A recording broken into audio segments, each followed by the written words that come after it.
70ನೇ ಮಹಾಪರಿನಿರ್ವಾಣ ದಿವಸ್. ಆಯಿತಾ? ನೋಡಿ, ನೀವು ಆಲ್ರೆಡಿ ಡಾಕ್ಟರ್ ಭೀಮ್ರಾವ್ ಅಂಬೇಡ್ಕರ್ ಅವರ ಕುರಿತಂತೆ ಕೇಳಿಸ್ಕೊಳ್ಳಿ. ಭೀಮ್ರಾವ್ ಅಂಬೇಡ್ಕರ್ ಅವರ ಕುರಿತಂತೆ ಇತಿಹಾಸದಲ್ಲಿ ಓದ್ಕೊಂಡಿರ್ತೀರ.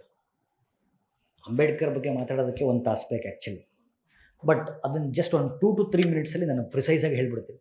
ಓಕೆ, ಸೊ ಅವ್ರ ಬಗ್ಗೆ ಅವ್ರನ್ನ ವರ್ಣಿಸ್ಬೇಕು ಅಂತಂದರೆ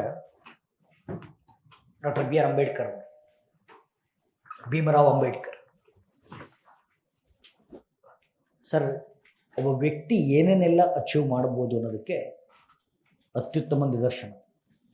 ಇವ್ರನ್ನ ವರ್ಣಿಸ್ಬೇಕು, ನಾನೇ ಒಂದು ಪ್ಯಾರಾಗ್ರಾಫ್ ಬರೆದೀನಿ. ಓಕೆ, ಭಾರತ ಕಂಡಂಥ ಸಮಾಜ ಸುಧಾರಕರು, ಕಾನೂನು ತಜ್ಞರು, ಆರ್ಥಿಕ ತಜ್ಞರು, ಲೇಖಕರು, ಪಾಲಿಗ್ಲಾಟ್ ಅಂತ ಒಂದು ಪದ ಇದೆ. ಪಾಲಿಗ್ಲಾಟ್ ಅಂದರೆ ಅನೇಕ ಭಾಷೆಗಳನ್ನು ಬಲ್ಲವರು, 1-2 ಮತ್ತೆ ಮಿನಿಮಮ್ 10-15 ಲ್ಯಾಂಗ್ವೇಜ್. ಪಾಲಿಗ್ಲಾಟ್ ವಾಗ್ಮಿಗಳು, ವಿದ್ವಾಂಸರು ಮತ್ತು ಎಲ್ಲ ರಿಲಿಜಿಯನ್, ಎಲ್ಲ ಧರ್ಮಗಳನ್ನು ಅರಿತವರು ಇವರು doctor B R Ambedkar. I want to repeat it. ನೋಡಿ, ಸಮಾಜ ಸುಧಾರಕರು, ಸ್ವಲ್ಪ ಇಂಗ್ಲೀಷ್ ಮೀಡಿಯಮ್ವ್ರಿಗೆ ಕಷ್ಟ ಆಗ್ಬೋದು ಅಲ್ಲ, ಇಂಗ್ಲೀಷ್ ಮೀಡಿಯಮ್ವರೆಗೂ ಪೂರ್ತಿ ಇಂಗ್ಲೀಷ್ ಬರಲ್ಲ, ಬೇರೆ ಮಾತು.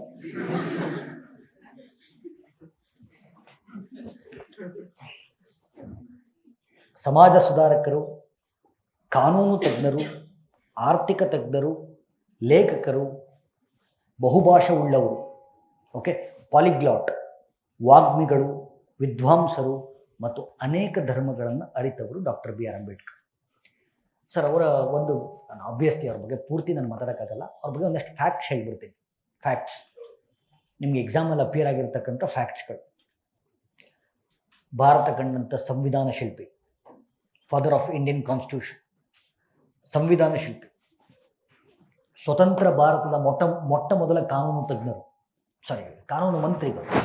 Okay, so India's first law minister ಮತ್ತು ಸಂವಿಧಾನ ಕರಡು ಸಮಿತಿಯ ಅಧ್ಯಕ್ಷರು, chairperson of drafting committee. Yes or no? Okay, ಇಡೀ ದೇಶ ಅಂಬೇಡ್ಕರ್ನ ಏನಕ್ಕೆ ನೆನ್ಪಿಡುತ್ತೆ ಅಂತಂದರೆ ದಲಿತರ ಹಕ್ಕುಗಳಿಗೋಸ್ಕರ ಹೋರಾಟ ಮತ್ತು ಹಿಂದುಳಿದ ವರ್ಗಗಳಿಗೋಸ್ಕರ ಹೋರಾಟ ಮುಖ್ಯವಾಗಿ ನೆನ್ಪಿಡಬೇಕಾಗಿರೋದು. ಸೊ ಆ ರೈಟ್ಸ್ ಆಫ್ ದಲಿತ್ಸಿಗೋಸ್ಕರ ಫೈಟ್ ಮಾಡಿದರು, ರೈಟ್ಸ್ ಆಫ್ ಸೋಷಲಿ ಬ್ಯಾಕ್ವರ್ಡ್ ಪೀಪಲ್ಗೋಸ್ಕರ ಫೈಟ್ ಮಾಡಿದರು. ಅದರಲ್ಲಿ ಇವರು ಮೊಟ್ಟ ಮೊದಲ ಸತ್ಯಾಗ್ರಹ ಮಹತ್ ಸತ್ಯಾಗ್ರಹ. ಆ ಮೊಟ್ಟ ಮೊದಲಕ್ಕಿಂತ ಪ್ರಮುಖ ಸತ್ಯಾಗ್ರಹಗಳಲ್ಲಿ, ಏಕೆ ನನಗಿನ್ನ ಇತಿಹಾಸ ನಿಮಗೆ ಚೆನ್ನಾಗಿ ಗೊತ್ತಿರೋದ್ರಿಂದ ನಾನು ಜಸ್ಟ್ ನೆನಪಿಸ್ಕೊಡ್ಬೋದು ಅಷ್ಟೆ. ಆಯಿತಾ? ಸೊ ಮಹತ್ ಸತ್ಯಾಗ್ರಹ ಏನಕ್ಕಾಯಿತು ಅಂತಂದರೆ ಸರ್, ಅಲ್ಲಿ ಮಹದ್ ಅಂತ ಒಂದು ನಗರ ಇದೆ, ಸಿಟಿ. ಓಕೆ, ಅಲ್ಲಿ ಹಿಂದೂಗಳು ದಲಿತರಿಗೆ ಓಕೆ ಕುಡಿಯೋ ನೀರು ಕೊಡ್ತಿರಲಿಲ್ಲ. ಪಬ್ಲಿಕ್ ಟ್ಯಾಪ್ ಇರುತ್ತಲ್ಲ, ಪಬ್ಲಿಕ್ ಟ್ಯಾಪಲ್ಲಿ ದಲಿತರು ನೀರು ಕುಡಿಯೋಂಗಿರುತ್ತೆ.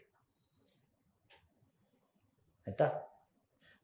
ಇದು ಯಾರ ಕಡೆ ಅವಾಗ ಮಹದ್ ಮುನ್ಸಿಪಾಲಿಟಿ ಏನು ಹೇಳಿತು, ಹಿಂದೂಗಳು ಹಿಂಗೆ ಕೇಳ್ಕೊಳ್ತಾ ಇದ್ದಾರೆ, ನಲ್ಲಿಗಳಲ್ಲಿ ದಲಿತರಿಗೆ ಕುಡಿಯೋ ನೀರಿಗೆ ಪ್ರವೇಶ ಕೊಡಲ್ಲ ಅಂತ ಅನೌನ್ಸ್ ಮಾಡಿಬಿಡ್ತು. ಆ ಮಹದ್ ಮುನ್ಸಿಪಲ್ ಕೌನ್ಸಿಲ್ನ ವಿರುದ್ಧ ಮಾಡಿದಂಥ ಒಂದು ಸತ್ಯಾಗ್ರಹ ಮಹತ್ ಸತ್ಯಾಗ್ರಹ. ಓಕೆ, ಸತ್ಯಾಗ್ರಹ ಯಶಸ್ವಿ ಆಯಿತು. ಮಹದ್ ಮುನ್ಸಿಪಲ್ ಕೌನ್ಸಿಲ್ ಒಪ್ಕೊಳ್ತು, ಇಲ್ಲ ನಾವು ಮಾಡಿದ ತಪ್ಪಾಯಿತು, ಇನ್ನು ಮುಂದೆ ಎಲ್ಲ ಸಾರ್ವಜನಿಕ ಬಾವಿಗಳಲ್ಲಿ ಮತ್ತು ನಲ್ಲಿಗಳಲ್ಲಿ ದಲಿತರು ನೀರು ಕುಡಿಬೋದು. ಓಕೆ, ಮತ್ತು ನಡೆದಂಥ 3 ರೌಂಡ್ ಟೇಬಲ್ ಕಾನ್ಫರೆನ್ಸಸ್ನು ಕೂಡ ಇವರು ಅಟೆಂಡ್ ಮಾಡಿದ್ರು. ದುಂಡು ಮೇಜಿನ ಸಭೆಗಳು 3 ನಡೀತು, 3 ಪೂರ್ತಿ ಅಟೆಂಡ್ ಮಾಡಿದ್ರು. ಆಮೇಲೆ ಒಂದೇನಾದ್ರು ಎಲೆಕ್ಷನ್ಸ್ ನಡೀಬೇಕಾದ್ರೆ ದಲಿತರಿಗೆ ಸಪ್ರೇಟ್ ಎಲೆಕ್ಷನ್ಸ್ ನಡೀತಿತ್ತು, ದಲಿತರಿಗೆ ಸಪ್ರೇಟ್ ಎಲೆಕ್ಷನ್ಸ್. ಸೊ ಗಾಂಧಿ ಜೊತೆ ವಾದಕ್ಕೆ ಇಳಿದು ಓಕೆ, ಇಲ್ಲ ಎಲ್ಲರಿಗೂ ಏನು ಎಲೆಕ್ಷನ್ಸ್ ನಡೆಯುತ್ತೋ ಆ ಎಲೆಕ್ಷನ್ಸಲ್ಲೇ ನಮ್ಮದು ನಡೀಬೇಕು. ಓಕೆ, ಗಾಂಧಿಯವ್ರ ಜೊತೆಗೆ ವಾದಕ್ಕೆ ಇಳಿದು ಗೆದ್ದು 1932ರಲ್ಲಿ ಪೂನಾ ಒಪ್ಪಂದವನ್ನು ಸಹಿ ಮಾಡ್ತಾರೆ. ಆಯಿತಾ? ಇವತ್ತು ಸೆಂಟ್ರಲ್ ಗೌರ್ಮೆಂಟು, ಸ್ಟೇಟ್ ಗೌರ್ಮೆಂಟ್ ಅಂತ ಹೇಳ್ತೀವಲ್ಲ, ಅವತ್ತು ನಾವು ನೋಡಿ ಸೆಂಟ್ರಲ್ ಲೆಜಿಸ್ಲೇಚರು, ಪ್ರೊವಿನ್ಷಿಯಲ್ ಲೆಜಿಸ್ಲೇಚರ್ ಅಂತಿತ್ತು. ಅಂದರೆ ಇವತ್ತು ರಾಜ್ಯಗಳು ಅಂತ ಕರಿತಿರಲಿಲ್ಲ, ಪ್ರಾಂತ್ಯಗಳು ಅಂತ ಕರಿತಿದ್ರು. ಓಕೆ. ಸೊ ಅದರಲ್ಲಿ ದಲಿತರ ಮೀಸಲಾತಿನ ಹೆಚ್ಚಳ ಮಾಡಿಸಿದ್ದು ಇದೇ doctor B R Ambedkar. Central ಲೆಜಿಸ್ಲೇಚರಲ್ಲಿ ಓಕೆ ಪ್ಲೀಸ್ ನೋಡಿ, ಟೋಟಲ್ ಎಷ್ಟು ಸೀಟ್ಸ್ ಇದಾವೋ 18% ದಲಿತರಿಗೆ ಸಿಗಬೇಕು. ಪ್ರೊವಿನ್ಷಿಯಲ್ ಲೆಜಿಸ್ಲೇಚರಲ್ಲಿ ಬರೀ 71 ಸೀಟ್ ಮಾತ್ರ ಕೊಡಲಾಗಿತ್ತು, 147ಕ್ಕೆ ಏರಿಸಿದ್ರು. ಬ್ರಿಟಿಷರ ಆಯೋಗ ಒಂದಿತ್ತು, ಹಿಲ್ಟನ್ ಯಂಗ್ ಕಮಿಷನ್ ಅಂತ, ಅವ್ರಿಗೆ ಐಡಿಯಾ ಕೊಟ್ಟು RBIನ ಸ್ಟಾರ್ಟ್ ಮಾಡಿಸಿದ್ದೆ doctor B R Ambedkar. Okay. 1937ರಲ್ಲಿ ಬಾಂಬೆ ಲೆಜಿಸ್ಲೇಟಿವ್ ಅಸೆಂಬ್ಲಿನಲ್ಲಿ MLA ಆಗಿ ಆಯ್ಕೆ ಆಗ್ತಾರೆ. ವೈಸ್ರಾಯ್ ಎಕ್ಸಿಕ್ಯೂಟಿವ್ ಕೌನ್ಸಿಲ್ನಲ್ಲಿ ಲೇಬರ್ ಮೆಂಬರ್ ಆಗಿ ಆಯ್ಕೆ ಆಗ್ತಾರೆ 47ರಲ್ಲಿ ಭಾರತಕ್ಕೆ ಸ್ವಾತಂತ್ರ್ಯ ಸಿಕ್ಕಾಗ ಪ್ರಧಾನಮಂತ್ರಿ ನೆಹರು ಅವರ ರಿಕ್ವೆಸ್ಟ್ ಮೇಲೆ ಭಾರತದ ಮೊಟ್ಟ ಮೊದಲ ಕಾನೂನು ಮಂತ್ರಿಯಾಗಿ ತಮ್ಮ ಅಧಿಕಾರವನ್ನು ಸ್ವೀಕಾರ ಮಾಡಿದರು. ಆದರೆ ನೋಡಿ, ಸ್ವಾತಂತ್ರ್ಯ ಬಂದಮೇಲೆ ಕ್ಯಾಬಿನೆಟಲ್ಲಿ ಒಂದು ಬಿಲ್ ಪಾಸ್ ಆಗುತ್ತೆ, ಹಿಂದೂ ಕೋಡ್ ಬಿಲ್ ಅಂತ. 1951 ಹಿಂದೂ ಕೋಡ್ ಬಿಲ್.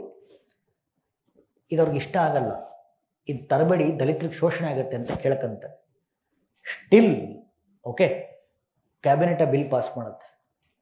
ತಮ್ಮ ಪದವಿಗೆ ರಾಜೀನಾಮೆ ಕೊಟ್ಟು 1956ರಲ್ಲಿ ಹಿಂದೂ ಧರ್ಮವನ್ನು ತೊರೆದು ಬೌದ್ಧ ಧರ್ಮವನ್ನು ಸೇರ್ಕೊಳ್ತಾರೆ. ಆ ನಂತರದಲ್ಲಿ ಅವ್ರು ತೀರ್ಕೊಂಡಿದ್ದು ಗೊತ್ತೇ ಇದೆ. ಬಟ್ ಭಾಳ ಬೇಜಾರಿನ ಸಂಗತಿ ನನಗನ್ಸಿದ್ದು, ಈ ವ್ಯಕ್ತಿಗೆ ಭಾರತ ರತ್ನ ಕೊಡೋಕ್ಕೆ 35 ವರ್ಷ ತಾಂಡಿದ್ದಾರೆ. 1990s ಭಾರತ ರತ್ನ ಕೊಟ್ಟಿರೋದು ಯಾರಿಗೆ? ಸಂವಿಧಾನ ಶಿಲ್ಪಿ. ಅವ್ರು ತೀರ್ಕೊಂಡ ಮೇಲೆ ಮರಣೋತ್ತರವಾಗಿ ಭಾರತ ರತ್ನ ಕೊಟ್ಟಿದ್ದು 1990ರಲ್ಲಿ. We have taken 36 years, 34 years if I am not wrong. ಏನು ಮಾಡೋಕ್ಕಾಗಲ್ಲ. ಓಕೆ. ಸೊ ಇವರು ಬರೆದಿರುವಂಥ ಒಂದಷ್ಟು ಪತ್ರಿಕೆಗಳನ್ನು ಪಟ್ಟಿ ಮಾಡಿದ್ದೀನಿ. ಓಕೆ. ಮೂಕನಾಯಕ, ಬಹಿಷ್ಕೃತ ಭಾರತ, ಸಮತ, ಜನತಾ ಪತ್ರಿಕೆಗಳು. ಓಕೆ. ಪುಸ್ತಕಗಳು, ಅನಿಲೇಷನ್ ಆಫ್ ಕಾಸ್ಟ್ ಅಂತ ಒಂದು ಪುಸ್ತಕ, ಬುದ್ಧ ಆರ್ ಕಾಲ್ ಮಾರ್ಕ್ಸ್ ಮತ್ತೊಂದು ಪುಸ್ತಕ, ದಿ ಅನ್ಟಚಬಲ್, ಅಸ್ಪೃಶ್ಯರು, who are they and why they have become untouchables. ಅಸ್ಪೃಶ್ಯರು ಇವ್ರು ಯಾರು ಮತ್ತು ಅವ್ರನ್ನ ಯಾಕೆ ಅಸ್ಪೃಶ್ಯನಾಗಿ ಮಾಡಲಾಯಿತು. ಬುದ್ಧ ಮತ್ತು ಅವನ Dhamma, the rise and fall of Hindu women. ಹೆಣ್ಮಕ್ಳಿಗೆ ಪುಸ್ತಕ ಓದಬೇಕು, ಆ್ಯಕ್ಚುಲಿ ಭಾಳ ಚೆನ್ನಾಗಿದೆ. ಇರಾವೇ ಓದಕ್ಕೆ ಟೈಮ್ ಇದೆ. ಲಕ್ಷ್ಮೀಕಾಂತ್ನೇ ಮುಗಿಸಿಲ್ಲ. The rise and fall of Hindu women. ಇವ್ರು ಕಟ್ಟಿದಂಥ ಸಂಘಟನೆಗಳು. Okay. Bahishkrit Hitakarini Sabha, independent labour party, scheduled caste federation. Okay. 1956ರಲ್ಲಿ ಇವ್ರು ತೀರ್ಕೊಳ್ತಾರೆ. ಇವರ ಸ್ಮಾರಕವನ್ನು ಚೈತ್ಯ ಭೂಮಿ ಅಂತ ಕರೀತಾರೆ. ಓಕೆ. ಚೈತ್ಯ ಭೂಮಿ ಅಂತ ತೀರ್ಕೊಳ್ತಾರೆ, ಸ್ಮಾರಕದ ಹೆಸರಿದು. ದೆನ್ ಡಿಸೆಂಬರ್ 6ನೇ ತಾರೀಕು 1956